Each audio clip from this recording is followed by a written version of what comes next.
TDP కేంద్ర కార్యాలయంలో CM Chandrababu ప్రజల నుంచి వినతులు స్వీకరించారు. త్వరలో సమస్యలకు పరిష్కారం లభిస్తుందని హామీ ఇచ్చారు. టీడీపీ కేంద్ర కార్యాలయంలో సీఎం చంద్రబాబు ప్రజల నుంచి వినతులు స్వీకరించారు. ప్రతి శనివారం పార్టీ కార్యాలయానికి వెళ్లి కార్యకర్తలు సామాన్య ప్రజల్ని కలిసేందుకు సమయం కేటాయిస్తారని ఆయన గతంలోనే చెప్పారు. అందులో భాగంగా కార్యాలయానికి వచ్చిన ముఖ్యమంత్రికి వందల మంది ప్రజలు వారి సమస్యలపై వినతి పత్రాలు ఇచ్చారు.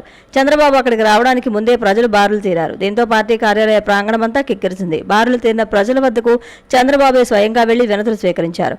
పెన్షన్ల పెంపుపై పలువురు వృద్ధులు సీఎంకు ధన్యవాదాలు తెలిపారు. దివ్యాంగులు కొంతమంది తమకు సాయం చేయాలని కోరగా ఆయన సానుకూలంగా స్పందించారు. అందరి సమస్యల్ని శ్రద్ధగా విన్నారు.